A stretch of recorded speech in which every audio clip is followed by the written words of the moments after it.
Ami de la Résistance, bonsoir. Résistons. Vous êtes une belle âme, finalement, hein, Victoria. Je crois. Ça fait 20 ans que vous lisez l'intro, et elle trouve encore matière à rire. Et à prendre l'air surpris. Oui.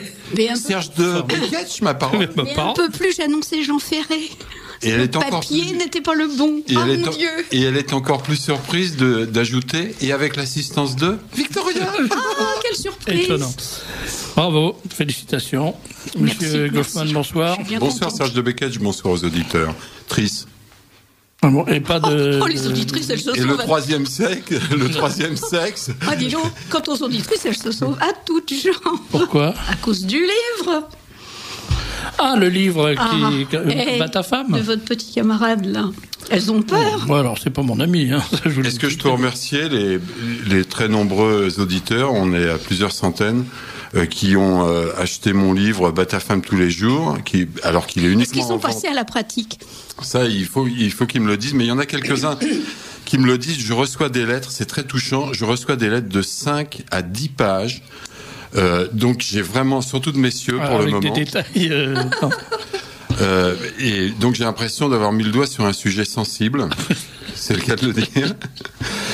Et très amusant. Alors que j'ai eu en tout et pour tout un article de Serge de Béquetch dans le Libre Journal, une émission prudent l'article. d'Anne Brassier. Ouais. Voilà. Alors je peux rappeler l'adresse puisque je suis en vente uniquement par VPC. Donc c'est 12 € franco. Bat ta femme tous les jours, 12 € franco, à la Librairie Nationale, 12 rue de la Sordière, 75 01 Paris. Merci à tous. C'est un livre choquant, moi je trouve vraiment. Je n'ai jamais essayé de battre ma femme parce que je pense que ça n'aurait pas duré très longtemps. J'aurais plutôt été battu moi-même. Enfin, voilà, c'est ça la vie. Hein. Il y a 1 million de plaintes d'hommes battus par an. Ah, bon. Bah. Et il y a 14 millions en France, il y a 14 millions de gens qui vivent seuls. Donc je crois vraiment que j'ai mis le doigt sur quelque chose de sensible. Mais justement, ceux qui vivent seuls, comment ils font pour battre leur femme alors? Ils battent leur tapis. Ils battent leur chien. Bien, j'écoutais notre générique, là, qui est beau. Et je me disais qu'hier, on avait passé une très bonne soirée. Vous n'êtes pas venu, vous, à la mer agitée, Victoria? Mais non. Très, très bonne soirée à la mer agitée. Je ne sors pas. Avec le Cœur Montjoie. Alors, ce qui est extraordinaire, ça fait 20 ans que ça existe. Et il se renouvelle. Enfin, le Cœur se renouvelle, toujours sous la direction éclairée de Jacques Arnoul. Et ils chantent de mieux en mieux. Et ils ont un nouveau qui vient d'arriver, là, qui a une voix extraordinaire. Donc, si vous avez l'occasion de les entendre, il ne faut pas la rater, parce que vraiment, ça devient vraiment un cœur d'homme superbe. Une grande fille comme Victoria, les grimaces qu'elle fait dans le dos des auditeurs, c'est quand même incroyable à son âge. Moi, je ne fais pas de grimaces, c'est dans mon dos qu'elle fait des grimaces. Et je voulais dire aussi aux auditeurs qui nous ont suivis pendant toutes ces longues années, et qui m'ont entendu plusieurs fois, au moins 3 ou 4 fois, interroger Monsieur Freula. Vous voyez qui c'est, Monsieur Freula? C'est l'homme qui fait du vélo couché. Il y a des gens qui font du piano debout, lui il fait du vélo couché. Il a inventé cet appareil extraordinaire qui permet de réparer les douleurs du dos allongé, sans effort, en pédalant. Et alors ça fait des années, moi j'avais invité M. Freula tout à fait au début à présenter son invention alors qu'elle était encore à l'état de prototype, sous la forme d'un espèce de vieux vélo trafiqué qui était dans un garage de la banlieue. C'était quand même quelque chose. Et là, ça y est, il y a une société qui a sorti un modèle qui est magnifique d'ailleurs. Et on peut l'essayer. Alors je le signale parce que c'est une expérience à faire. C'est formidable pour les douleurs du dos et pour étirer. C'est cette machine-là que vous avez acquise, sans être indiscret, Serge. Non, vous m'avez parlé de gymnastique sur des appareils. Non, je l'ai pas acquise. Je vais m'en servir à l'endroit où il est acquéri. Parce que non, je sais même pas ce que ça coûte, mais ça doit coûter très cher à acheter. C'est un véritable appareil pour un institut kinésithérapie. Il faut pas dire ça parce que je suis pas certain que c'est pas homologué comme ça. Je suis pas sûr. En tout cas, ça marche bien. Ça vous êtes content ou seulement courbattu? Non, pas du tout, parce que ça nécessite pas d'effort. Ça ne crée aucune courbature, aucune douleur. ça délace très bien, ça remet les côtes en long, c'est vraiment formidable. Alors je le signale, c'est une publicité absolument gratuite, comme d'habitude, que si vous voulez l'essayer, il faut vous adresser, il y a un cabinet de kiné et de traitement divers à Paris qui l'a. C'est pas cher, c'est pas cher, c'est relativement, effectivement, assez moyen. Je crois que ça doit être 12 euros la séance d'une demi-heure ou d'une heure, enfin, le temps qu'il faut. 12 euros pour être euro. Oui, c'est cela, oui. Alors, c'est un institut qui est 1 rue Pierre-le-Grand, et qui, je crois, s'appelle l'Institut Pierre-le-Grand. 1 rue Pierre-le-Grand. Alors, vous trouverez le téléphone, je l'ai pas, vous trouverez le téléphone dans n'importe quel bon annuaire. C'est dans quel arrondissement ? C'est au Terne, alors ça doit être le 17e, je pense. 17e. C'est juste devant l'église russe de la rue d'Arru. Voilà, c'est un renseignement technique. Alors maintenant, une bonne nouvelle, le ribot a été relâché, il a été remis en liberté ce matin, je crois, ou hier, je ne sais plus exactement, enfin c'est tout récent. Et j'espère qu'on l'aura au téléphone. Il va peut-être essayer de nous appeler. C'est pas encore sûr, mais c'est une histoire extraordinaire. Le procès a été une mascarade invraisemblable. La presse en a fait largement l'écho parce qu'une fois de plus, on était seul à en parler depuis des mois et d'un seul coup, je vois que ça dégringolait dans le monde, dans toute la presse, dans tous les médias. Oui, absolument. Je crois qu'on a été les premiers à en parler vraiment d'une façon aussi retentissante. Et le procès s'est déroulé dans des conditions parfaitement grotesques, avec une procureure. SM probablement, qui a commencé par expliquer que le ribot était un charlatan, parce qu'il vendait de l'eau avec... son produit, c'était 1 litre d'eau avec 1 grain de sable dedans, et qui a enchaîné en disant que c'était extrêmement dangereux, et que c'était extrêmement toxique. On risque d'avaler. Donc je signale aux auditeurs que l'eau est toxique. Voilà, c'est une découverte du procureur de Bordeaux. SM, ça veut dire syndicat de la magistrature. J'avais bien compris. Ah bon, non, parce que vous prenez un air ironique. Non, parce que l'autre explication d'SM, je sais pas, je pense que tous les procureurs de la République le sont, plus ou moins. Victoria est en train de faire des gestes pour nous faire comprendre que SM, ça veut dire sadomaso. Victoria, non, décidément... Non, je ne suis pas obsédée. Je sais même pas que ça existe. Je pensais à Sa Majesté, vous voyez. Bon, vous êtes. Alors donc le ribot est sorti et j'ai eu 2-3 informations sur la façon dont ça s'est passé. Alors voilà, par exemple la façon dont il a été traité. Quand ils sont allés le chercher, il avait ses bagages puisqu'il est arrivé en Suisse avec ses bagages. Quand les gendarmes sont allés le chercher à la frontière, la police suisse l'a remis aux gendarmes français avec ses bagages.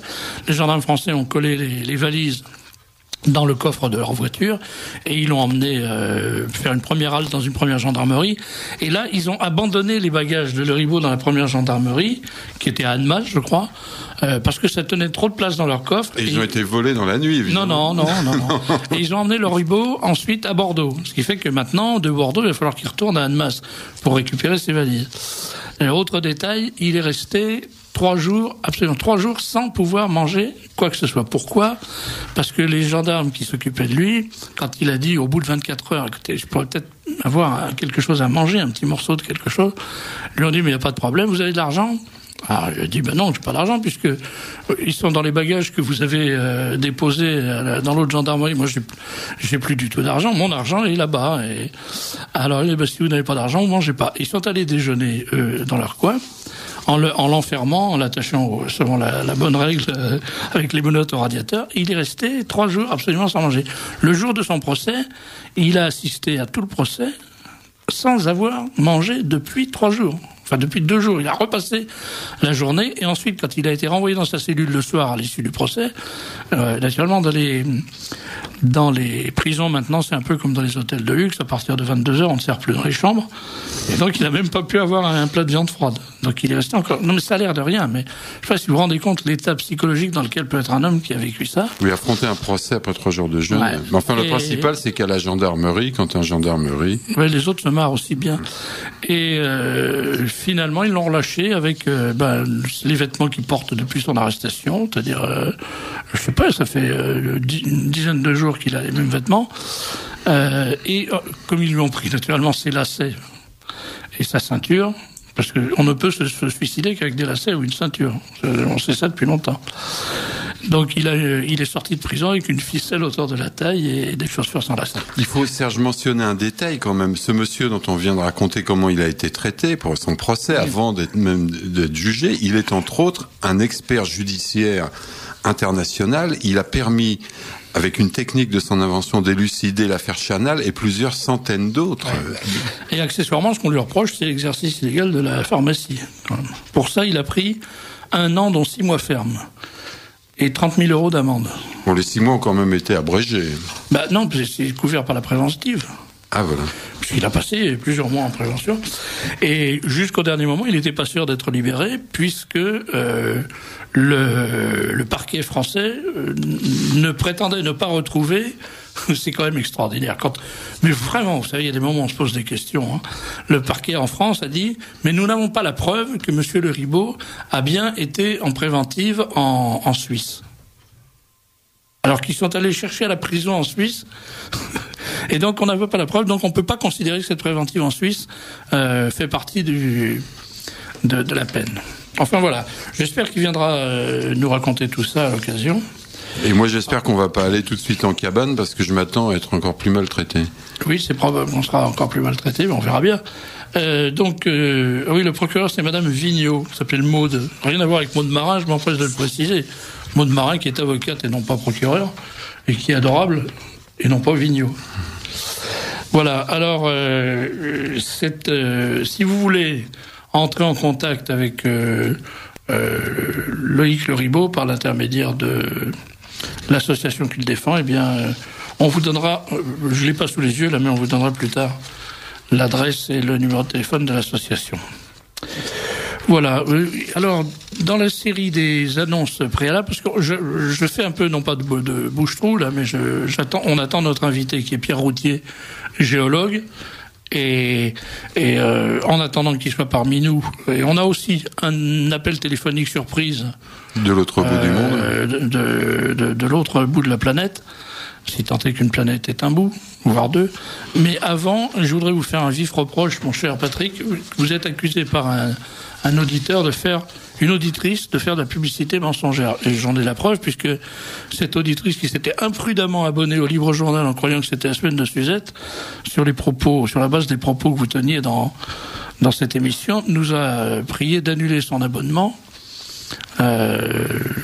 après avoir reçu le journal qu'elle trouve un peu violent. Excessif, alors, je crois. Excessif, voilà. Oui, ça m'a piqué au vif, vous pensez bien, puisque je fais régulièrement la promotion du Libre Journal, et je l'indique au passage sans m'en plaindre, au contraire. Je le fais bénévolement ou à peu près. Bon, il est vrai que vous venez de m'offrir une bouteille de 2 litres de Coca-Cola et qu'on pourrait assimiler ça à un pot de vin, mais enfin je le fais à peu près bénévolement. Pas avoir beaucoup de goût pour confondre une bouteille de Coca avec un pot de vin. En tout cas, bon, je le fais parce que je crois en ce journal et je crois qu'il y a quelque chose pour nos auditeurs dans ce journal, dans ce Libre Journal, et qu'on peut donc le leur recommander.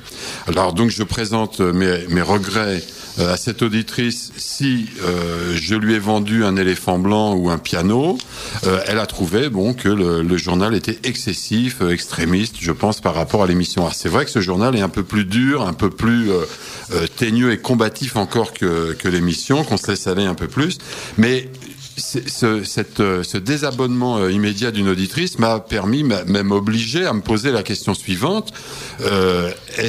Qu'est-ce qu'il y a pour nos auditeurs dans ce journal ? Est-ce que c'est normal, loyal, correct de ma part d'en faire la promotion pratiquement à chaque fois que je viens ? Qu'est-ce qu'il y a pour nos auditeurs dans ce journal ? Alors, j'y ai réfléchi et j'ai la réponse sous les yeux. J'ai sous les yeux, et tout le monde l'a lu ou l'a vu dans les kiosques, Paris Match de la semaine dernière, avec La Passion du Christ de Mel Gibson à la une, très, très spectaculaire.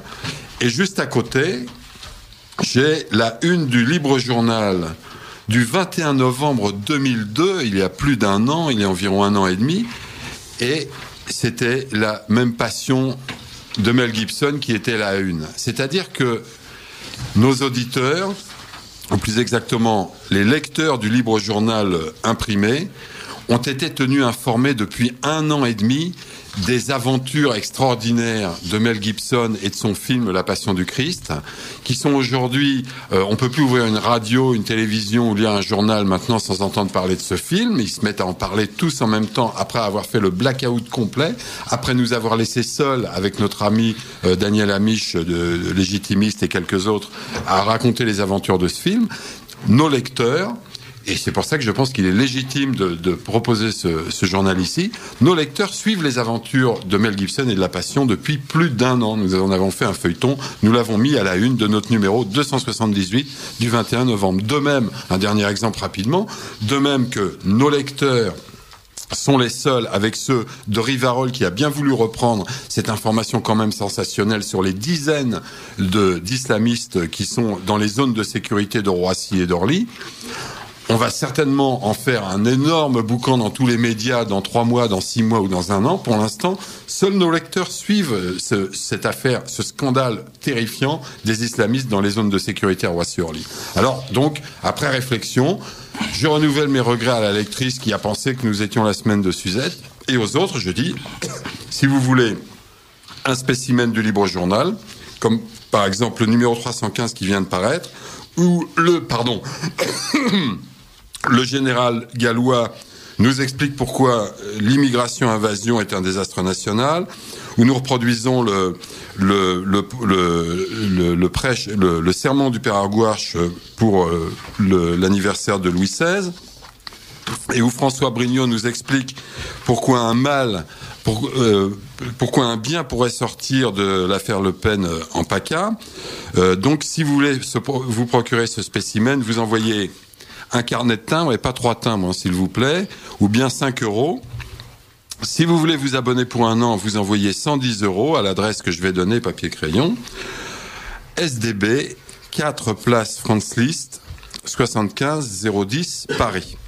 Voilà, j'en ai terminé avec le Libre Journal. J'ajoute dans la foulée 2 autres annonces. D'abord, et je crois qu'il y aura une ponctuation musicale pour la dernière, puisque c'est un concert gratuit que nos auditeurs ont beaucoup apprécié l'année dernière. Donc la première annonce me concerne. Je serai très certainement à Lille, dans le Nord, samedi 6 mars. En tout cas, les négociations sont en bonne voie.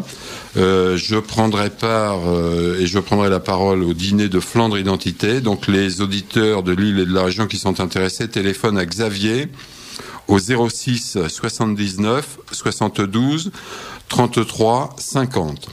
En dernier lieu, j'annonce un concert gratuit qui a eu énormément de succès l'année dernière. Les concertistes étaient très heureux et nos auditeurs aussi. Ils sont plusieurs centaines d'auditeurs de Radio Courtoisie à s'être rendus au concert de Yuri Fedorov et Lyudmila Fedorov, qui sont solistes du Philharmonique de Kiev et qui donc vous offrent de la musique traditionnelle d'Ukraine ainsi que des œuvres classiques et des chants sacrés dimanche 7 mars à 16h en l'église Sainte-Rosalie, 50 boulevard Blanqui, Paris 13e. C'est juste en face du métro Corvisart et encore une fois, c'est gratuit. Voilà, Hugues, j'ai dit, et peut-être qu'on va entendre un violon dans la rue maintenant. On va peut-être l'entendre tout à l'heure. Oui, vous voulez qu'on l'entende maintenant ? Donc, Yuri Fedorov et Lyudmila Fedorov. Ah ben, on va écouter tout de suite, comme ça je reprendrai la parole ensuite. C'est la voix de Lyudmila Fedorova. C'est une voix magnifique, je veux dire. Et elle joue d'un instrument qui s'appelle la bandoura. Alors que son mari, qui s'appelle Yuri Fedorov, lui joue du bayan. Alors il faut traduire, bayan c'est l'accordéon de concert et bandoura c'est la balalaïka ukrainienne. Ce sont 2 Ukrainiens assez russifiés et on peut pas dire que ce soit du copinage parce que oui ce sont mes voisins mais du coup j'ai droit au vocalise de Madame Fedorova toute la journée. Je trouve que c'est du copinage SM alors non, comme à Bordeaux. En fait c'est très bien inspiré parce que vous dites que une fois qu'ils auront Pfefferton ils vont déménager. On rappelle donc la date, dimanche 7 mars à 16h, 50 boulevard Blanqui, l'église Sainte-Rosalie, en face du métro Corvisart. Puis Serge, un auditeur proteste. J'ai fait 30 ans dans la police, je n'ai jamais vu quelqu'un laisser 3 jours sans manger. Et ben voilà, tout arrive. Et un autre suggère, Monsieur Le Ribot ne peut-il pas porter plainte contre les justices françaises pour mauvais traitement, absence de nourriture, devant un tribunal européen par exemple, le tribunal des droits de l'homme. Mais il a déjà introduit une instance devant un tribunal européen et il a été débouté. Donc je crois qu'il est assez débouté de la France et de l'ensemble de toutes ces histoires. Et je pense qu'il va tout simplement retourner s'installer en Irlande et qu'on n'entendra plus parler de lui. En tout cas, il a dit qu'il voulait plus mettre les pieds en France. Oui. Et puis le Parisien a fait un article ce matin sur Radio Courtoisie pour annoncer le passage de M. Santini au journal d'Alain Griottret à midi.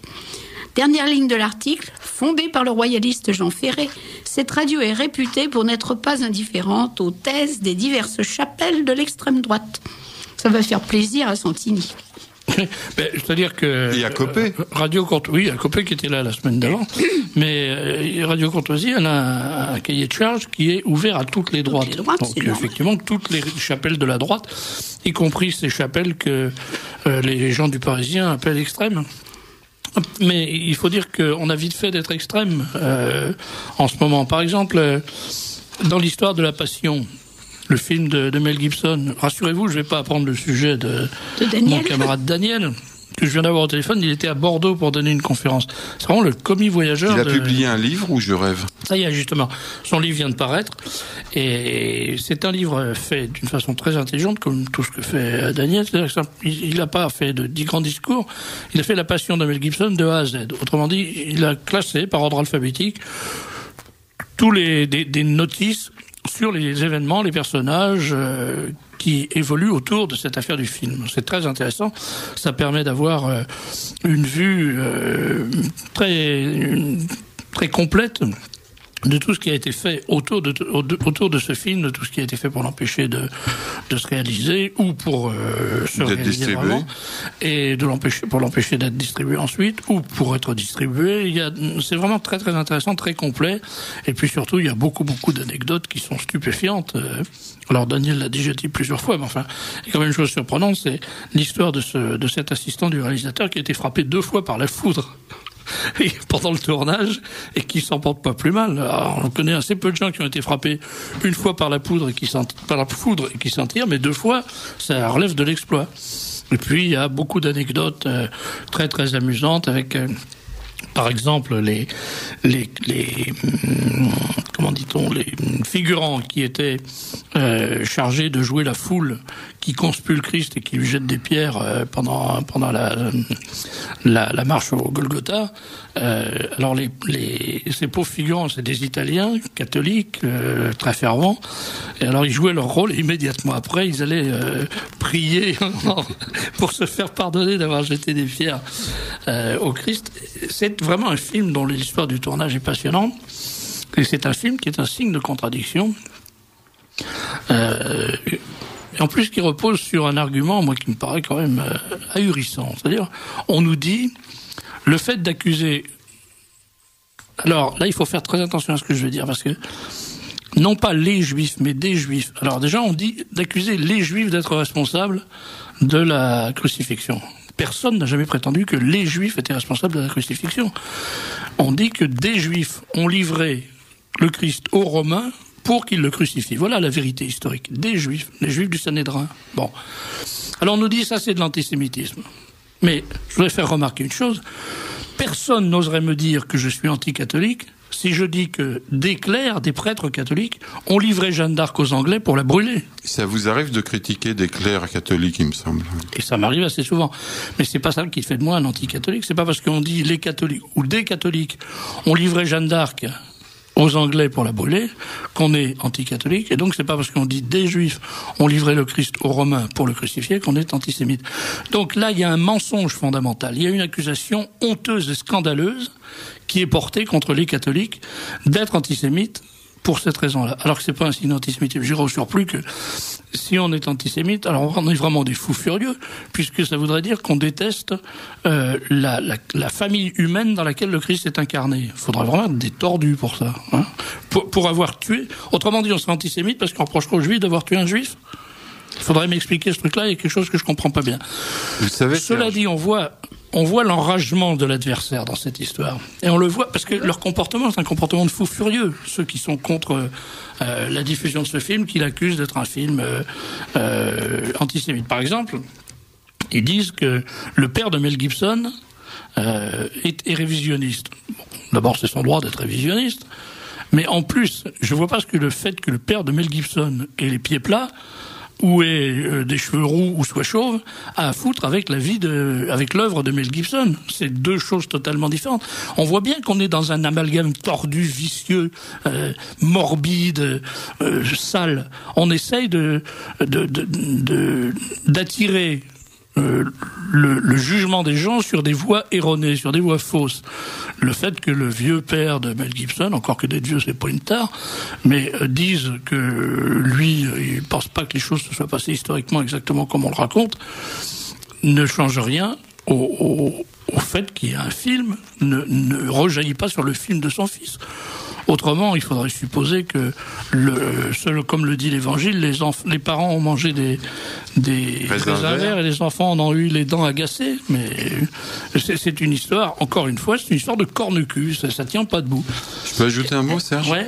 Il faut dire que derrière sa une dont je parlais tout à l'heure, Paris Match a également un excellent dossier, je trouve. Je crois que vous l'avez lu aussi, et notamment un excellent article de son correspondant aux États-Unis qui, premièrement, a vu le film, et deuxièmement, a vu des personnalités juives qui prennent la défense de ce film, notamment en disant nous n'aimerions pas que les chrétiens se mêlent d'interpréter nos textes et de nous dicter notre vision des choses. Il faut souligner que les éléments des médias français qui aujourd'hui, 25 février, puisque c'est le jour du lancement du film aux États-Unis, dans 4000 salles et non plus seulement 2500. Et il y a quelques mois encore, nous étions donc une poignée, le Libre Journal, les Légitimistes et à cette antenne, à crier et à pleurer parce que le film était étouffé, qu'on avait tenté de l'empêcher de se réaliser, qu'on avait tenté de l'empêcher d'être distribué, que Mel Gibson ne trouvait pas de distributeur. Maintenant, non seulement il a un distributeur, mais il a 4000 salles au lieu de 2500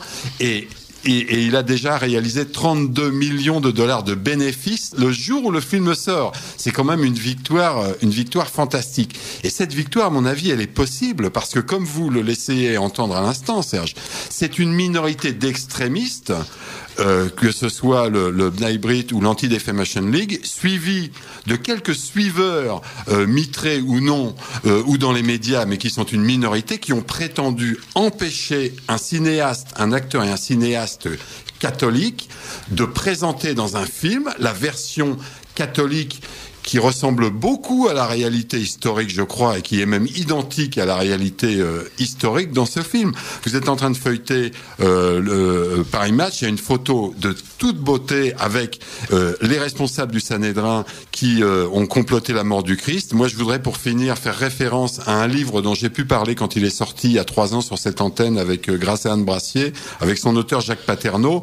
Bon, il y a 500 livres qui sont sortis depuis 2 ans en France sur la crucifixion. Il y en a 2 ou 3 000 dans les pays de langue anglaise. Le livre de Jacques Paterno, À l'âge d'homme, Jacques Paterno est un industriel catholique et il démontrait et il situait exactement la clique, la petite mafia du temple de Jérusalem qui protégeait des intérêts économiques énormes. Il citait le chiffre précis de 20 tonnes d'argent par an en redevances, en impôts religieux obligatoires. Et il cernait exactement cette mafia de juifs, effectivement, mais cette mafia qui, dans le dos du peuple juif, ont comploté ce qu'il appelait un assassinat judiciaire en forçant la main de Pilate et en le faisant même chanter. Et puis, avez-vous vu, il y a une auditrice demande, avez-vous vu sur la 3 l'émission On ne peut pas plaire à tout le monde? Oui, justement, je vais en parler. Monsieur Fogel, et alors... Je vais en parler, attendez, je voudrais dire quelque chose avant. On voit très très bien que c'est pas du tout par hasard que cette affaire a été montée. On le voit à des détails qui sont tout à fait révélateurs. Par exemple, justement, Paris Match illustre, les gens de la photo dont Patrick Goffman parlait à l'instant, par ces mots. Une erreur indigne les historiens, la croix est fabriquée par les Juifs au Temple. Alors, on peut déjà faire 2 remarques. D'abord, la croix n'est pas fabriquée par les Juifs, elle est fabriquée par des Juifs. Il faudrait quand même apprendre la nuance. On est en France, on parle la langue française, on parle pas l'anglais. En anglais, on peut pas faire ce genre de nuance. En français, on peut très bien. Et on sait ce que ça veut dire. Et d'autre part, de prétendre que c'est une erreur historique, ça n'a pas de sens, parce que j'ai du mal à penser que les occupants romains se déplaçaient avec leurs propres charpentiers. À mon avis, ils prenaient des gens dans le pays, et dans le pays, c'était des juifs. Donc, de dire que ce sont des artisans juifs qui ont fabriqué les poutres sur lesquelles le Christ a été crucifié, c'est pas de l'antisémitisme, c'est une très forte probabilité historique.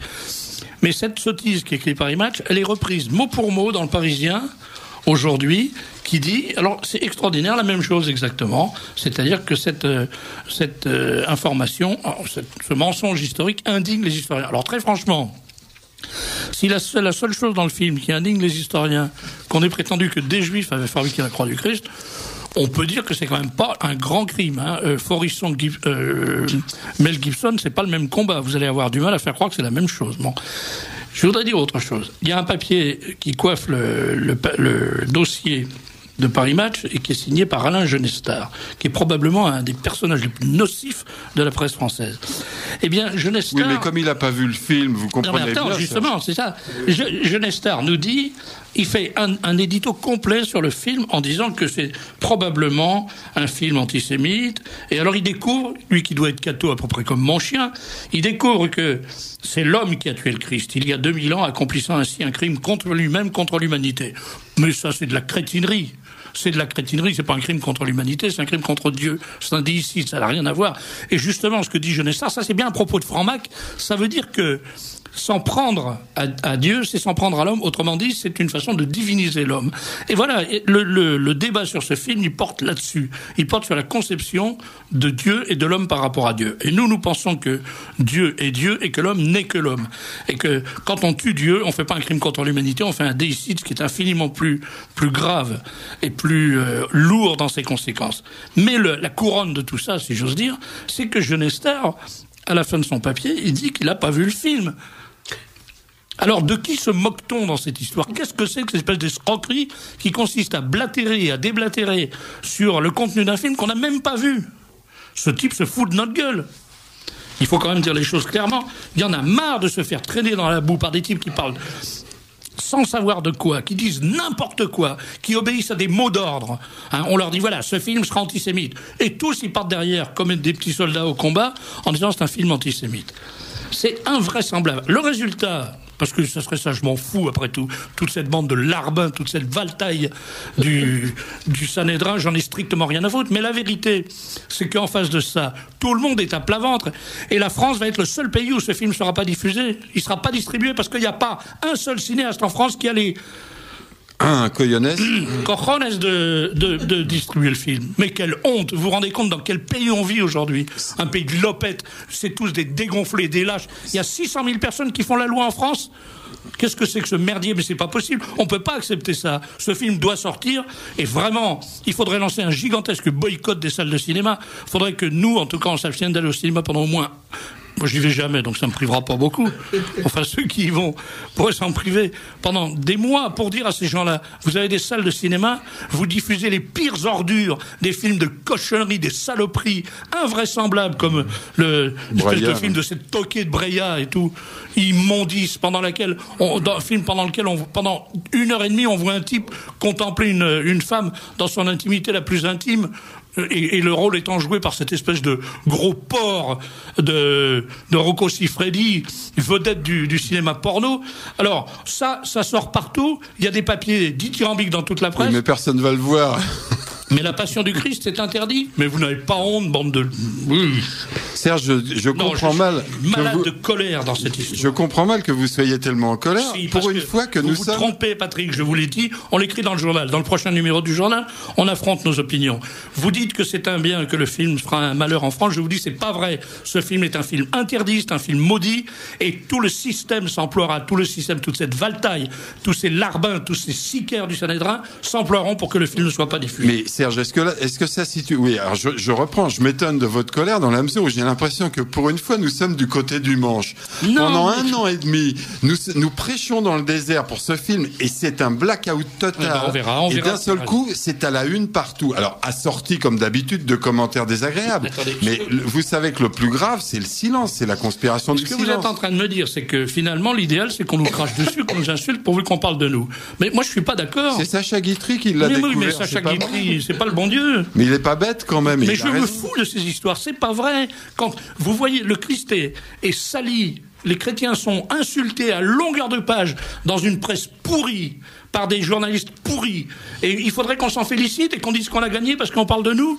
Merde, moi je suis pas d'accord. C'est dommage, Serge, que vous n'ayez pas vu l'émission sur la 3. Alors si, justement, je vais en parler de Fauquiel. Alors, laissez-moi le vous dire. Cette espèce de petite lopette, encore une fois. Attendez, je termine, parce que il s'est passé un truc. Mocky, ce cinéaste ringard, quand le père Charles Roux a parlé, on l'a pas entendu. Il a fermé son claque-merde et il n'y a pas d'autre mot.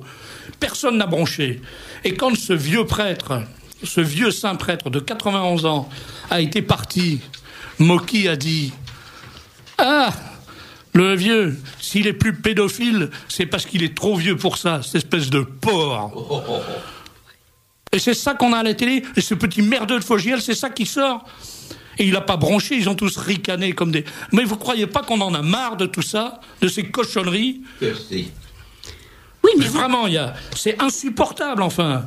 Ce révérend père Jean-Charles Roux, on l'a tout de même entendu, et il était excellent, il s'est pas démonté une seconde. Justement, c'est pour ça que... Et Marie Laforêt, vous avez entendu Marie Laforêt? Et c'est toujours la même chose, ma pauvre cocotte. Eux, ils ont la parole. Marie Laforêt, elle a eu la parole 2 minutes. Le père Charles Roux, il a eu la parole. Il a pu expliquer son truc. Et puis, il est parti. Et une fois qu'il a été parti, la meute des hyènes, des chacals et des coyotes s'est mise en route. Et alors là, on a eu la vomissure de cette espèce de type, ce Mocky, qui avait déjà fait un film immonde sur Lourdes. Et vraiment, il y en a marre d'être insulté comme ça. Les Juifs ne toléreraient pas une seule seconde qu'on parle d'eux comme on parle des chrétiens en France. Est-ce que oui ou non, on va nous foutre la paix et nous respecter? Ou est-ce qu'il faut qu'on fasse comme les islamistes? Parce que ça aussi, ça peut se faire. Je veux dire, si vraiment il faut en arriver là, pour être respecté. Le micro. Il n'y a pas de danger. Serge, vous voyez qu'il est 18h45 ici.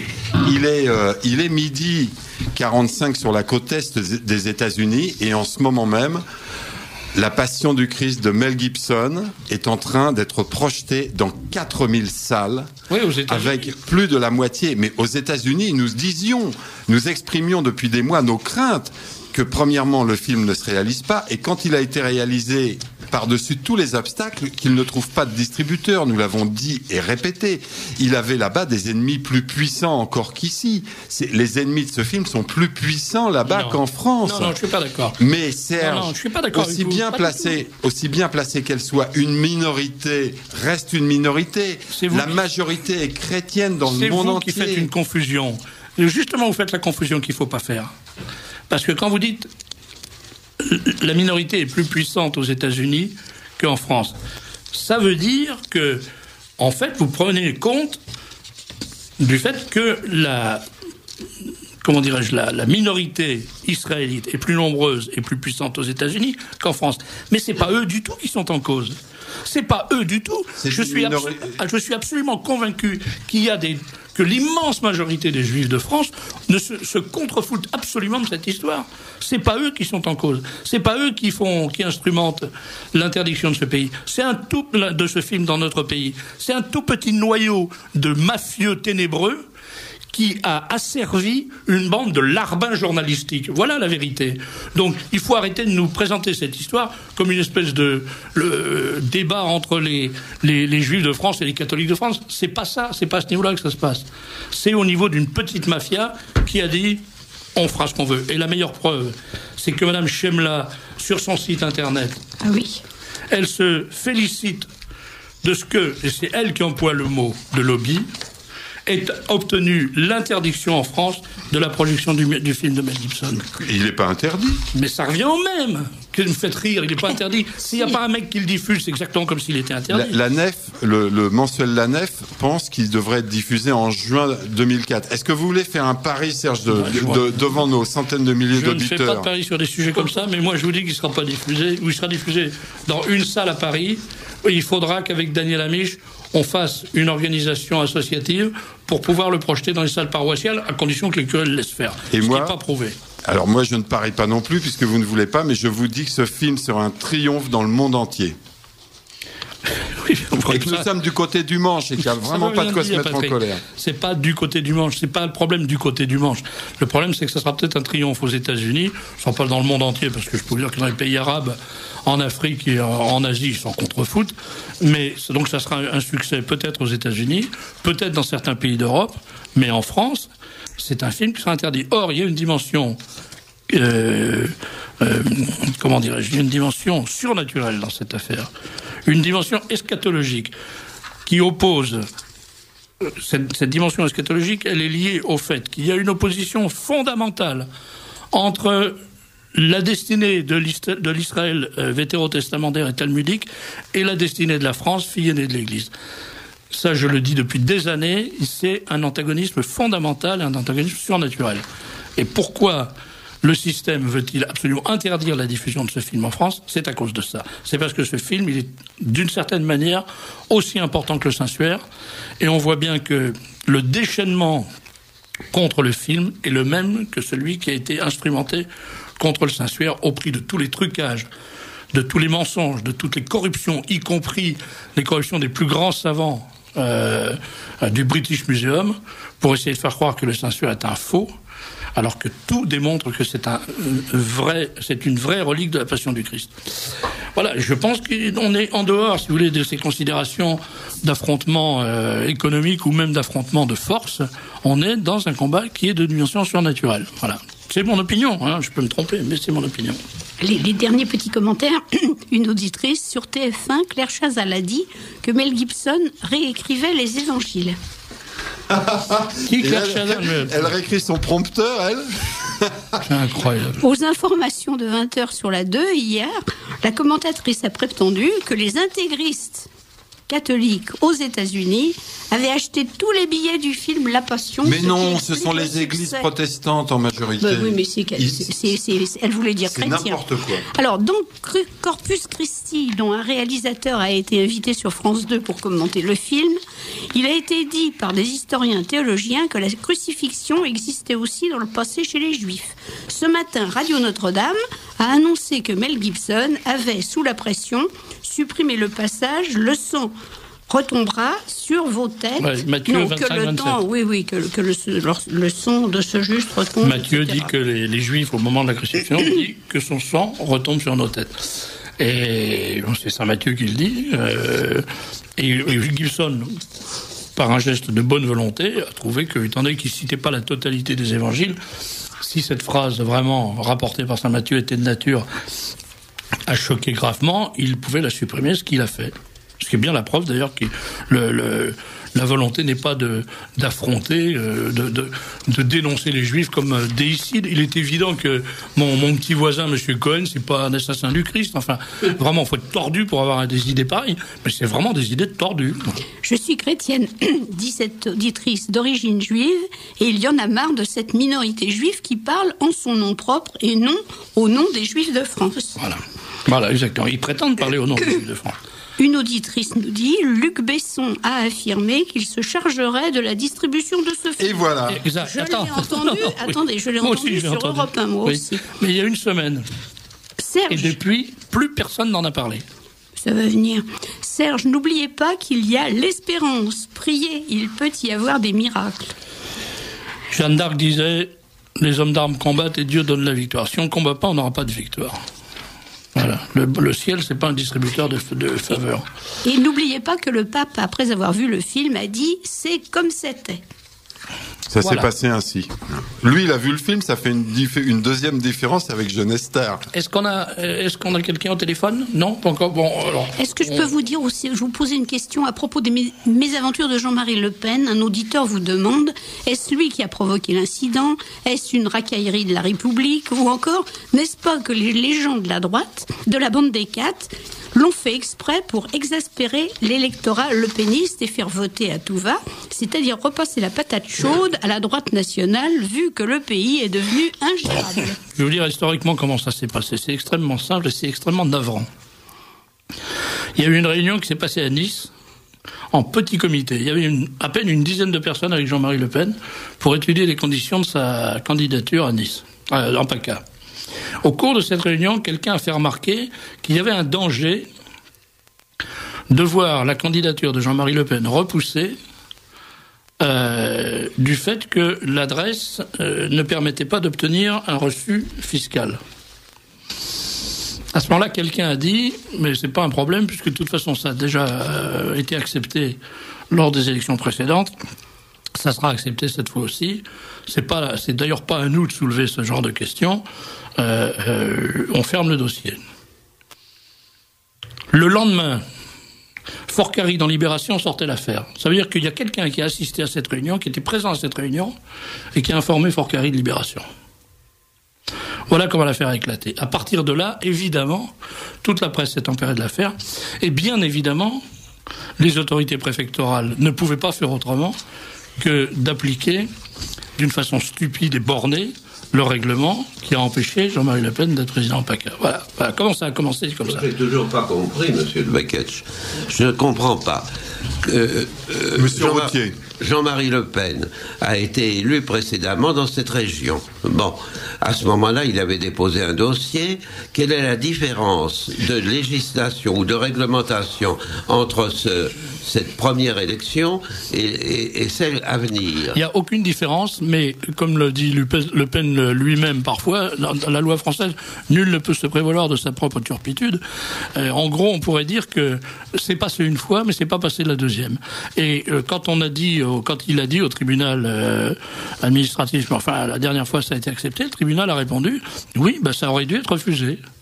Et donc cette fois-ci on le refuse. Non, mais la première fois, Jean-Marie Le Pen avait déposé une adresse qu'on peut appeler une domiciliation professionnelle. C'est la même chose, monsieur Routier. C'est la même chose. C'est exactement la même situation. Donc voilà, une fois ils ont laissé passer, la deuxième fois ils auraient laissé passer s'il n'y avait pas un salopard qui avait informé d'autres salopards qui ont fait exploser l'affaire. Donc c'est ça qui s'est passé. À un moment, j'ai cru que un des adjoints de Jean-Marie Le Pen avait commis une erreur au moment de déposer le dossier. Vous voyez, bon. Alors, il y a eu d'ailleurs d'autres choses. On a l'impression que cette histoire a semé une espèce de panique totale. Par exemple, Farid Ismaï a fait une déclaration. Moi, j'ai pas encore compris. Quand on lui a dit qu'est-ce que vous pensez de la candidature de Monsieur Macari en lieu et place de Jean-Marie Le Pen, il a répondu de toute façon ça n'a aucune importance. En PACA on présenterait un bourricot aux couleurs du Front National, il pourrait passer. Attendez, mais qu'est-ce que c'est que ce langage? Qu'est-ce que c'est cette façon de parler? Oui, c'est vraiment pour le moins maladroit. Alors Macari c'est un bourricot, mais qu'est-ce que ça veut dire ça? Ouais. Mais ils sont tous devenus fous quoi.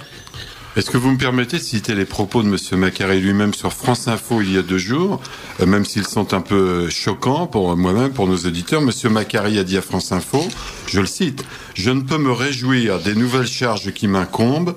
Fort heureusement, il est possible qu'elles ne durent qu'un mois. » Qu'elle ne dure qu'un mois, c'est-à-dire jusqu'à l'élection. Moi, je comprends ça pas. veut dire, fort heureusement, nous allons perdre, ou je comprends mal.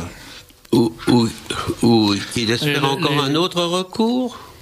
Bon, dans un mois, ce sont les élections, Monsieur Routier. Tous les recours. Donc, ce qu'il nous dit, c'est que ces nouvelles charges ne seront pas celles de président de PACA, mais celles de candidat, et que ce sera terminé dans un mois après les élections. Écoutez, fort heureusement, dit-il. Comme vieux militant du Front National, moi j'ai appris qu'on parle toujours trop devant la presse et devant d'ailleurs ces bigorneaux. Bon, on parle toujours beaucoup trop quand il s'agit de stratégie ou de tactique électorale. Alors, on a au téléphone quelqu'un que je suis bien content de saluer. Allô, allô? Allô? Je chausse le... Allô? Allô? Oui, bonsoir Monsieur l'abbé, comment allez-vous? Fort bien, et vous-même? Je vais fort bien. Je pense que nos auditeurs ont reconnu la voix de Monsieur l'abbé Bouchacourt, qui a la gentillesse de nous parler depuis l'Argentine. 12 000 kilomètres. Ça fait combien de kilomètres? 12 000. 12 000. C'est-à-dire que bientôt, si vous continuez à vous éloigner, vous allez vous rapprocher. Tout à fait. Alors, j'ai voulu vous donner l'occasion de dire à nos auditeurs qui n'ont pas oublié combien vous avez été un prêtre précieux et un ami précieux quand vous étiez le curé de Saint-Nicolas du Chardonnay, de leur dire un peu ce que vous devenez, ce que vous faites maintenant. Alors, comment s'est passée votre installation? Alors, mon Dieu, l'installation s'est très bien passée. Le changement est quand même important. Le plus grand obstacle, je crois que ça a été la langue. Oui, parce qu'on a dit l'abbé Bouchacourt ne parle pas l'espagnol, mais c'est pas grave, parce que les Argentins non plus. Bon, il faudrait quand même que je le parle un peu mieux. Enfin, j'ai été remarquablement accueilli par les Argentins qui sont des gens extrêmement gentils. Et depuis maintenant 5 mois, je me suis transformé en globe-trotteur et je circule dans un district qui est long de 11 000 km sur 8 000 km de large. Et donc je visite les 30 prêtres qui sont en poste un petit peu dans différents pays d'Amérique du Sud. J'essaie de voir leurs besoins, j'essaie de voir aussi de les aider dans leurs difficultés. Mon Dieu, tout ça, ça se passe bien, mais c'est vrai que en tout cas, je fais connaissance avec un continent que je ne connaissais pas du tout, et c'est un continent qui est encore très catholique. Et ça, je vous assure, pour le Français que je suis, c'est une surprise quand on voit les dégâts du laïcisme dans notre patrie. Oui, oui. On vient d'en parler justement là. Oui. Mais, mais il faut reconnaître aussi que l'Église catholique est extrêmement malade aussi là-bas. Les évêques sont aussi déficients qu'ils le sont en Europe. Et le drame, pour une région comme ici, le peuple est très religieux. Et les sectes font florès. Les sectes qui sont, il faut le souligner, qui sont alimentées, aidées par les États-Unis. Oui. Oui, ce sont des moyens de pénétrer la population très, très efficaces. Comment êtes-vous accueilli, autrement par les fidèles en général? Très bien. Très bien. Et je dois même dire que, si vous voulez, la France garde une aura, je ne sais pas si elle mérite encore une telle aura. Il ne faut pas leur dire la vérité, surtout. Comment ? Il faut pas leur dire la vérité. Non. Alors, ça suppose que vous êtes donc pratiquement tout le temps ou en avion ou en voiture à sillonner cet immense pays. Oui, beaucoup plus en avion qu'en voiture d'ailleurs, parce que les distances sont telles. Vous voyez, je reviens il y a 3-4 jours du Brésil, où j'ai dû faire à peu près, dans tous les sens, un peu plus de 11 000 km. Alors, vous êtes donc le responsable. Quel est votre titre exact? Alors, vous êtes supérieur général de la fraternité? Allô? Allô? Oui, vous êtes supérieur de la fraternité pour l'Amérique du Sud? Alors, supérieur du district d'Amérique du Sud. Voilà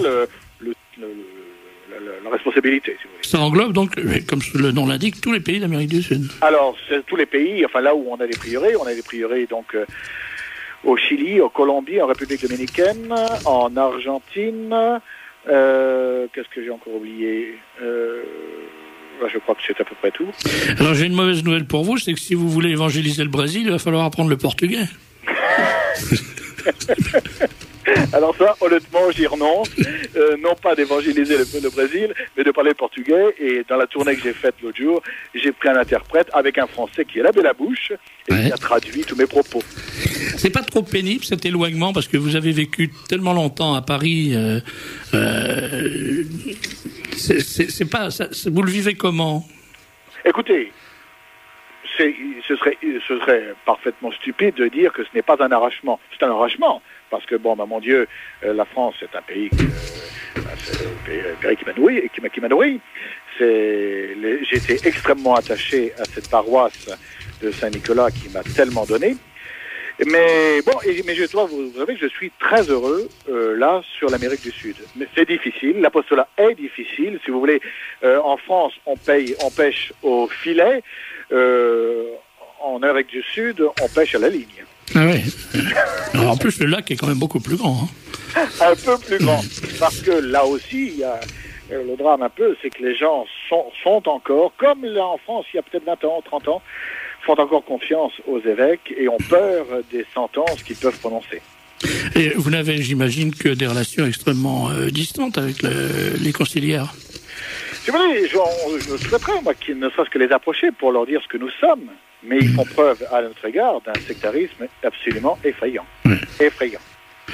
Et est-ce qu'il y a des prêtres locaux, des prêtres argentins ou, disons, hispanisants qui ont rejoint la fraternité ou Alors, qui... certains viennent nous voir, absolument, et j'en ai encore vu, là, il n'y a pas longtemps, des prêtres qui découvrent totalement la messe de Saint-Pie V, qui ont entendu, et alors là, s'il faut reconnaître, c'est un bon moyen, qui ont entendu parler de nous en ouvrant Internet. qui sont intéressés, qui entrent en contact avec nous, qui demandent à célébrer, comment on fait pour célébrer la messe de Saint-Pie V. Et là, pour l'instant, on a 4 saints prêtres qui sont en train de l'apprendre et de revenir vers nous. Est-ce que vous avez l'intention de revenir en France, ne serait-ce que pour un séjour privé, je dirais, avant longtemps? J'espère bien, oui, je suis ici. J'espère peut-être d'ici un peu moins d'1 an, pour 2 raisons. D'abord parce que je serais très heureux de retrouver la France. Et puis parce que le district est extrêmement pauvre. Et pour essayer de demander l'aide un petit peu à l'Europe, parce que c'est vrai qu'on est certains prêtres, on voit certains prieurés ici, manquent non seulement de l'accessoire, mais du nécessaire. Est-ce qu'on peut déjà commencer à donner une adresse à laquelle les auditeurs qui voudraient vous écrire, ou pour simplement vous écrire, ou pour vous aider, peuvent s'adresser? Alors, si les personnes qui souhaiteraient, d'abord, je vous en supplie, priez beaucoup pour nous. Priez pour le séminaire dans lequel je me trouve, dont la rentrée va avoir lieu dans quelques jours. Il y aura, je crois, il y a 4-5 rentrées qui se profilent. Mais bon, pour aider matériellement le district, vous pouvez envoyer vos dons à l'ordre de la Fraternité Saint-Pédis Amérique du Sud, et les envoyer. Vous mettez à l'ordre de ma sœur, qui est mademoiselle, à l'adresse de ma sœur, mademoiselle Bouchacourt, 13 rue de Siam, 75 116 Paris. 13 rue de Siam, oui. 75 116 Paris. 75 116 Paris.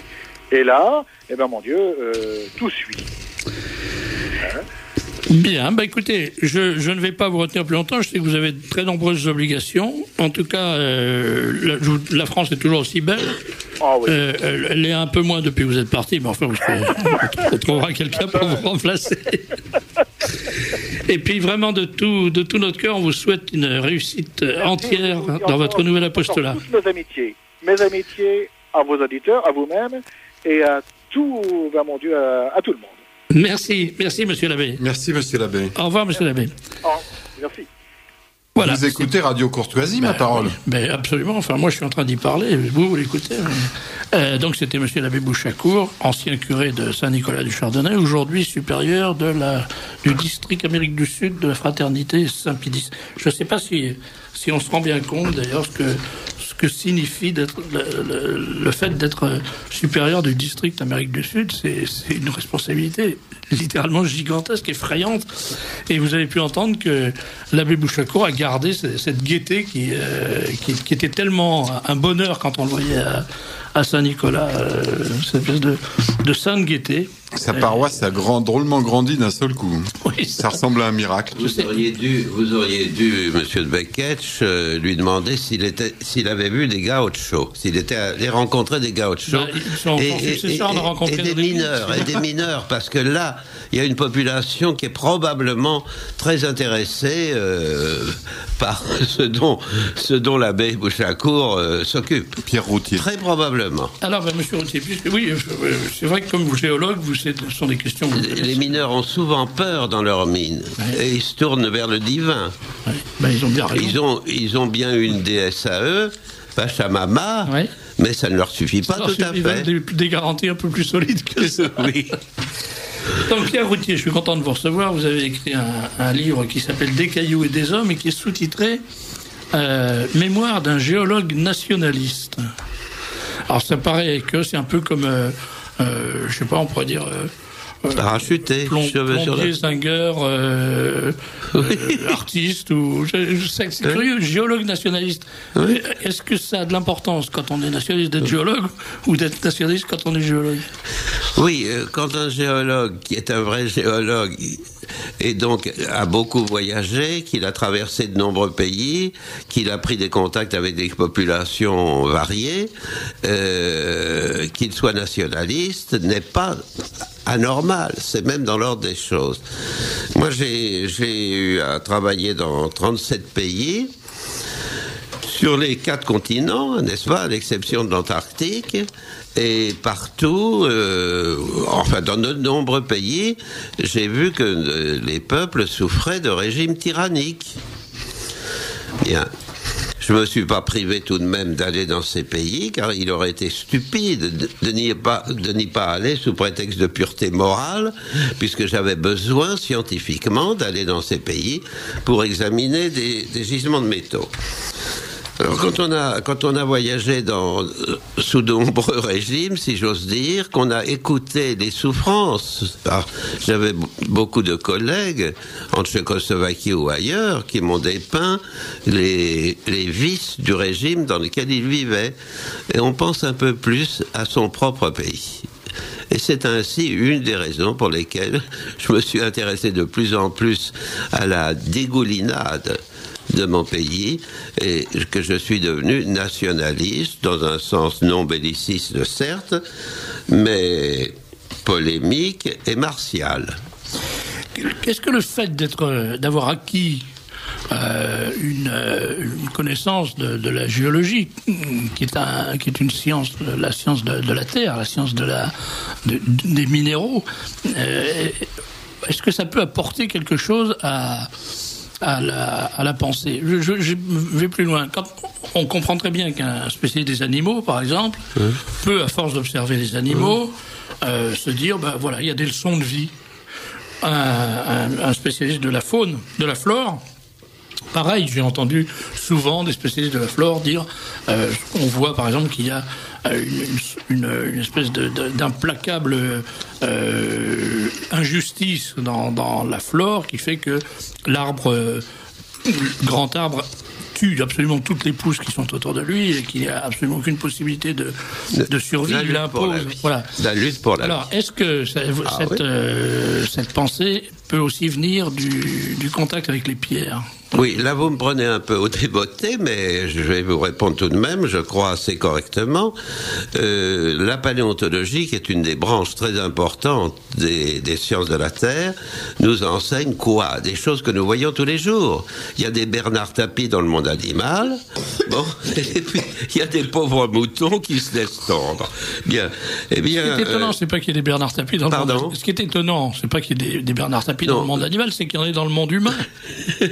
C'est quand même extraordinaire qu'ils puissent, après tant d'années d'évolution, puisque je suppose que vous êtes évolué. Ah oui, après tant d'années d'évolution. Ah oui. Alors Teilhard de Chardin, vous savez, vous l'avez peut-être noté au passage dans mon livre, rêvait d'une sphère de l'esprit. La noosphère.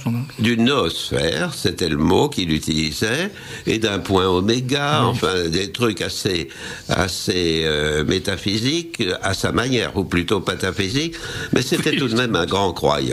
C'est un truc que je n'ai jamais bien compris d'ailleurs, c'est l'acharnement de quelques catholiques, c'est probablement un petit club qui trouvait que Teilhard de Chardin aurait fait dégénérer la pensée catholique. Je ne le crois pas.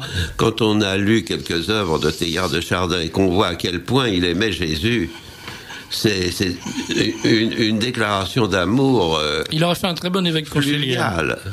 Oui. Non, alors moi j'ai pris Teilhard de Chardin en affection à cause de ça, parce que je ne suis pas croyant, mais j'aime les croyants qui ont le courage de dire leur croyance. Mais ça vous viendra, vous verrez. Pardon ? Ça vous viendra. Oui. Un jour ou l'autre, ça vous arrivera. Il y a une chose... Quand on ouvre votre livre, on voit en première partie, enfin la première page, il y a un recensement qui est probablement incomplet d'ailleurs des œuvres que vous avez réalisées, enfin des œuvres que vous avez écrites, des travaux que vous avez réalisés. Et ça part un peu dans tous les sens, si j'ose dire. C'est-à-dire, il y a de la philosophie, il y a de la réflexion politique, il y a de la réflexion, naturellement, il y a des travaux de géologistes. Est-ce qu'il y a un trait d'union? Est-ce qu'il y a un lien entre tout ça? Ah oui, alors s'il y a un trait d'union, je voudrais d'abord, si vous permettez, nous disposons de combien de minutes? 20 bonnes minutes. 20 bonnes minutes.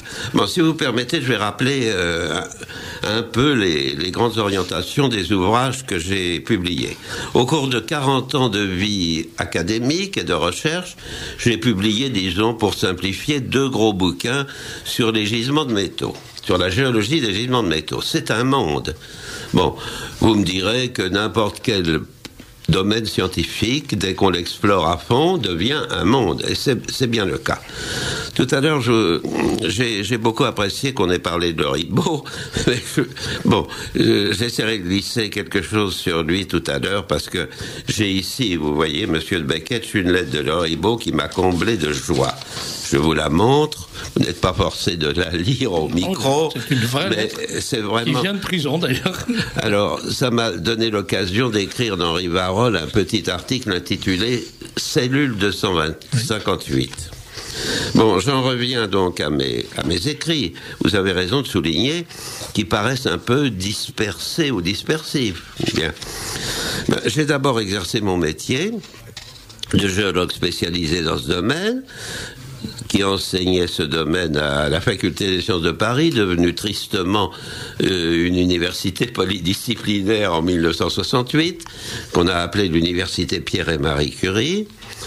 Et puis, toute ma vie, j'ai trouvé que la vulgarisation, en ce qui concerne la géologie, la popularisation était maladroite, lourde, mal écrite, vous voyez. Pour que la popularisation passe la rampe, il faut la bien écrire comme un littéraire. Bon, ça me préoccupait. Alors ça vous explique qu'après ma retraite, quand j'ai eu enfin le temps de changer de style, de changer d'écriture. Faut changer d'écriture. Bon.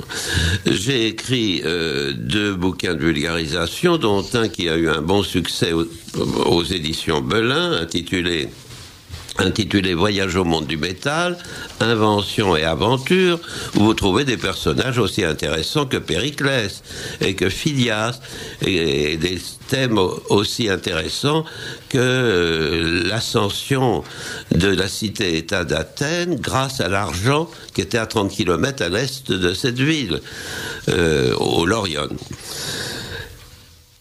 C'est donc, oui, c'est ça. C'est très intéressant, c'est le fait que vous utilisez de vos connaissances comme le germe d'une réflexion. Non, là, mes écrits de popularisation sont évidemment dérivés rapidement de mon œuvre scientifique principale. Ça, aucun problème. Alors, comment glisse-t-on de la popularisation scientifique à la popularisation politique? Alors, le trait commun, c'est que dans mon foutu caberlot, j'ai toujours été obsédé par les nécessités de se documenter énormément à fond et de faire des synthèses, fussent-elles momentanément un peu acrobatiques, artificielles. J'ai assez bien réussi cette opération dans mon domaine scientifique, et je me suis dit, bon Dieu de bon Dieu, je lis des journalistes très talentueux, dans Présent, dans Rivarol. Comment y suis-je venu? Comment y suis-je venu? À cause de 68. Faut faire constamment des retours historiques en arrière. Moi, en 68, j'ai eu la révélation que de petits bonimenteurs pouvaient foutre en l'air un pays. Alors, par étapes, lancer les germes qui empoisonneraient ce pays. Quand je vois Daniel Cohn-Bendit revenir grâce à l'alliance écolo-européen, ça me donne des démangeaisons dans le pied droit. Bien, alors en 68, j'ai eu cette révélation et finalement, j'ai viré totalement ma cutie. Mon identité politique avant 68,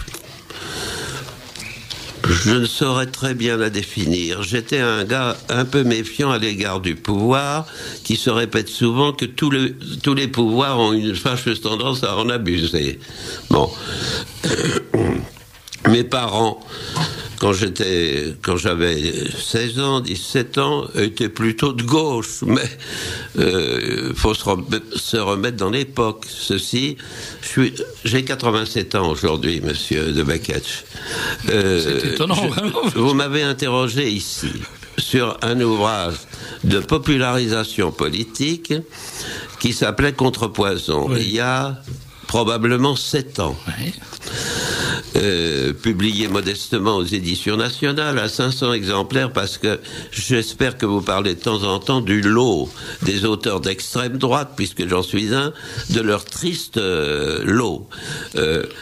Trouver un éditeur qui soit pas trop fumiste, ne pas être roulé par ce petit éditeur qui se dit d'extrême droite, mais qui peut être un salopard, ça arrive. J'ai connu ça. J'ai peine à le croire. Et surtout, troisièmement, diffuser. Alors, quand on tire un ouvrage à 500 exemplaires et qu'on ne reçoit aucune lettre de lecteur, je parlerai des réactions des lecteurs tout à l'heure, c'est très intéressant. Je vous dirai quels ont été mes meilleurs lecteurs, parce que je suppose que ça intéresse les auditeurs, qui sont en même temps, j'imagine, des lecteurs. Alors j'en reviens au glissement de la popularisation scientifique à la popularisation politique. Puisque j'étais passé avec armes et bagages, si j'ose dire, en 84, année de ma retraite, je commence à potasser de la littérature dite d'extrême droite, de Drummond à Serge Becketch, quoi. Et à Brignot, bien sûr. Oui, on va faire. Et je me consolide dans mes arguments intérieurs. Bien. 84, et je travaille. Et puis, je milite au Front National. Je peux pas vous dire que j'ai collé énormément d'affiches et distribué beaucoup de tracts, mais je l'ai fait avec des bons militants de base. Et puis, je suis arrivé au Conseil scientifique du Front National, dont je n'ai jamais été totalement satisfait, mais Jean-Marie Le Pen le sait d'ailleurs. Je l'ai écrit dans un précédent ouvrage, pour flinguer Big Brother. Voilà. Et j'ai été très heureux au Conseil scientifique du Front National. Le président était alors Jacques Robichet. C'était un littéraire un peu autoritaire, mais comme je ne le suis pas moins, on ne s'est pas trop engueulé. Et finalement, nous étions au milieu de personnes cultivées, intelligentes, qui essayaient de proposer des sujets de colloque aux autorités du Front National. Alors, baignant dans ce bain, j'ai été persuadé que Jean-Marie Le Pen, quoi qu'on en pense, et qui peut, comme vous et moi, avoir des petits défauts, est un grand homme. Je l'ai découvert sur Antenne 2 en février 1984 dans l'heure de vérité. À partir de ce moment-là, mon opinion sur lui n'a jamais oscillé beaucoup. Et je m'en suis encore persuadé récemment à partir d'autres faits. Bien. Alors je me suis dit, mon vieux, toi qui es un intello, toi qui es un bonhomme ardent aux synthèses, si tu veux rendre un service au Front National, c'est peut-être pas d'aller coller des affiches avec des militants, c'est d'écrire à ta manière d'intello. En étant aussi lisible que possible, puisque je m'étais entraîné un peu dans la vulgarisation scientifique, je me suis dit, entraîne-toi à une espèce de vulgarisation politique.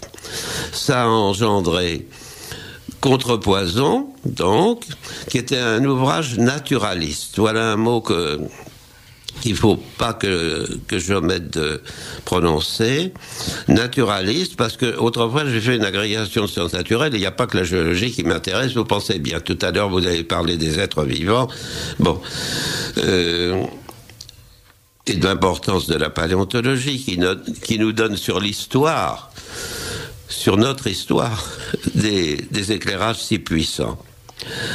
Et j'ai écrit d'abord Contrepoison, donc ouvrage naturaliste où j'ai prétendu ou essayé de démontrer que le programme du Front National était conforme aux lois, au sens scientifique du terme, du monde vivant et aux lois qui régissent les sociétés humaines. Non. Par exemple, la notion de territoire. Qui n'a pas de territoire ou de niche en ce bas monde est foutu. Bien.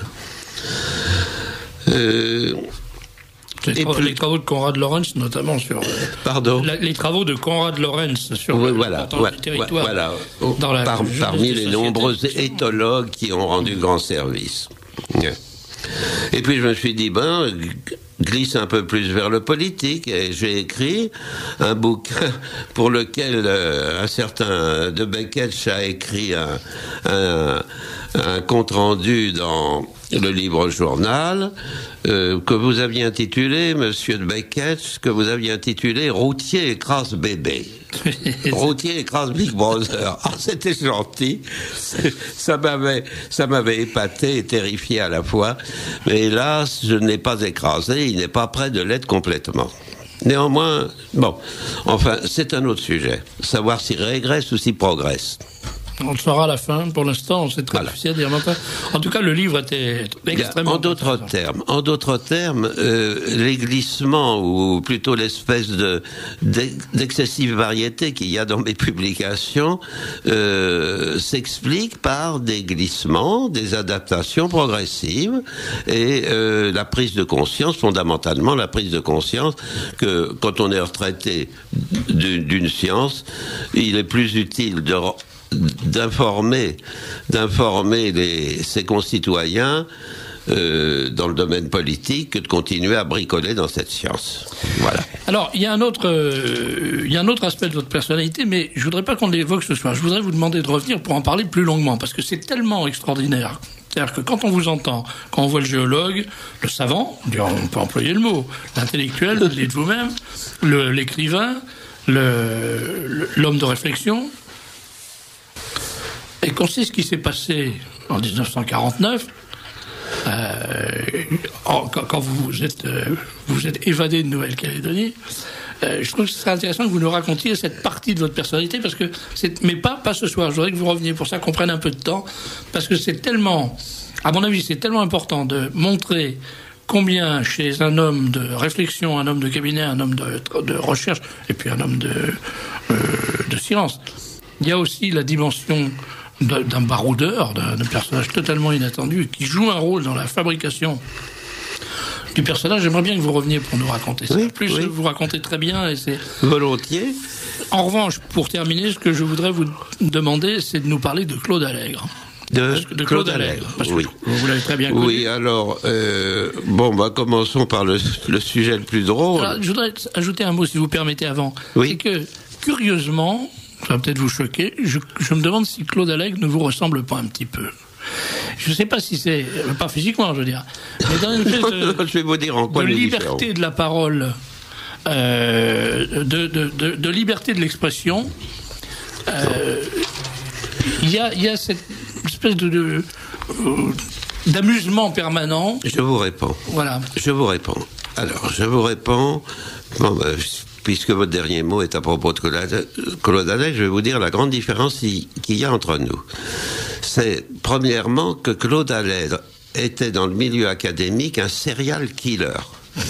C'est-à-dire qu'il se baladait dans les couloirs. Il était mon assistant, dans les premières années 60, il était mon assistant au laboratoire de géologie appliquée de la Faculté des sciences de Paris. Il se baladait dans les couloirs en débinant à peu près tous les collègues et en disant d'ailleurs le professeur Routier est d'accord avec moi. Alors c'était vrai dans quelques cas. Moi je n'ai jamais été un serial killer. J'ai la dent dure, mais je suis beaucoup plus sélectif dans mes sévérités que n'était Allègre.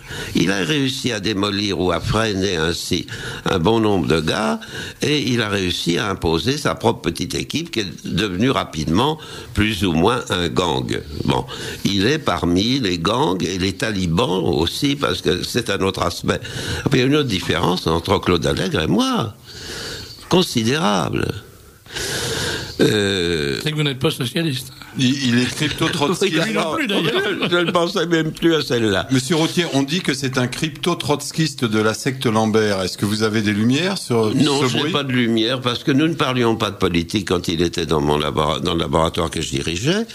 Et ce que je voudrais vous dire, c'est que c'est une différence qui devrait être fondamentale tout de même à vos yeux de mon intervieweur. Bon, c'est Claude Allègre écrit comme un Claude Allègre. Avec un poteau télégraphique, tandis que moi j'ai la prétention d'écrire un peu mieux. Non mais il faut que je vous fasse un aveu. Vous me consentez? J'ai lu Routier, mais j'ai pas lu Claude Allègre. La vie est vraiment trop courte. Ah oui, alors moi je l'ai lu 2 fois, notamment dans un ouvrage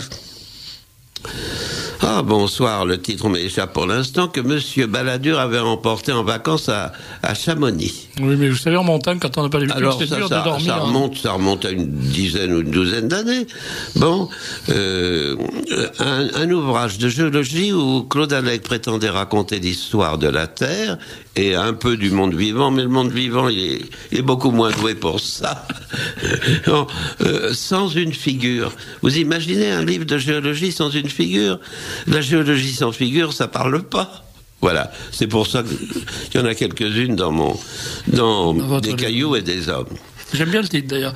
Des cailloux et des hommes. Le caillou, c'est aussi la Nouvelle-Calédonie. J'ai essayé de mettre un peu des cailloux, des histoires de cailloux. Il se trouve, figurez-vous, qu'un directeur d'émission, non, c'est pas votre titre, c'est pas directeur, c'est si, on appelle ça directeur d'émission. Bon, directeur d'émission, qui m'avait d'abord promis de m'inviter à propos de ce livre, parce qu'il avait adoré pour flinguer Big Brother, lui, a fini par me dire au téléphone, il y a trop de cailloux dans votre livre. Voilà. Dans vos lentilles. Bon, alors, évidemment, si j'étais boulanger et que je parle pas de la technique de fabrication du pain, on se dirait, il se fout de nous, ce bonhomme. Bon. Alors, j'ai écrit des cailloux et des hommes, en entremêlant ça aussi bien que je pouvais. C'est pas toujours commode. Et alors, tout à l'heure, vous m'avez posé la question, mais qu'est-ce que c'est que cette aventure de Nouvelle-Calédonie? Mais ça, vous allez revenir pour nous en parler longuement. D'autant qu'il nous reste 2 minutes, Serge. En 2 minutes, vous ne pourrez pas. On va prendre rendez-vous juste après. Là, j'ai une petite surprise pour vous. Non, mais un autre jour. Ah oui, un autre jour. Un autre jour. Pas dans la soirée. Mais n'oubliez pas une chose, c'est que j'ai perdu l'équilibre depuis 6 mois maintenant. Ça ne se voit pas du tout. Non, mais assis, je me défends encore assez bien. Mais si vous comparez à la forme olympique ou olympienne que j'avais quand je suis venu il y a 7 ans... On ne vous demandera pas de faire un numéro d'acrobatie, on vous demandera simplement de nous raconter vos aventures en Nouvelle-Calédonie. D'accord. Merci, professeur Routier. Alors, je rappelle le titre de votre livre, qui s'appelle Des cailloux et des hommes. Mémoire d'un géologue nationaliste. Mémoire d'un géologue nationaliste, qui s'est paru aux éditions de l'Ancre. Et je signale effectivement qu'il y a là-dedans des illustrations qui aident à la compréhension du sujet, qui n'est pas... Cher ami, je crois qu'il faut dire que ça s'achète à la Librairie nationale. Et ça s'achète parce à la que Librairie c'est pas nationale. évident. 12 rue de la Sourdière, 7501 Paris. Et il faut... C'est quoi? C'est 23 €. 23 €. Voilà. Et bon, ajoutez 4 € de port. Et alors, ce qui est drôle, c'est que la dernière de couverture se termine par la devise des géologues, qui vous va très très bien, je trouve. Cum mente et maleo, avec l'esprit et le marteau. Ah oui, c'est noté. Vous écrivez vraiment avec l'esprit, et quand vous avez quelque chose à dire, vous ne l'envoyez pas par la poste, vous l'envoyez plutôt à coup de marteau. Voilà. Excusez-moi, monsieur Routier, mais il nous reste une minute, je crois. Non, je voudrais... Une minute. Allez-y, je vous en prie. Pour faire des vous dire annonces. combien j'ai apprécié la petite variation que vous avez faite tout à l'heure sur des et les. C'est-à-dire que le mensonge en question, c'est la généralisation abusive. Et pour un scientifique, c'est très grave aussi. Merci beaucoup. Merci, à bientôt. Des annonces? Alors, je rappelle non, Victoria, rien. Alors, mais si, moi j'en ai. Ah bon, alors je me dépêche. Et en l'église Sainte-Rosalie, le dimanche 7 mars à 16h, Yuri Fedorov et Ludmila Fedorov, soliste du Philharmonique de Kiev. C'est un concert gratuit, métro Corvisart, à l'église Sainte-Rosalie. Et donc, moi, je serai à Lille samedi 6 mars avec Flandre Identité. On téléphone à Xavier au 06 79 72 33 50. Et en dernier lieu, j'ai oublié tout à l'heure de donner le site du Libre Journal, francecourtoise.info.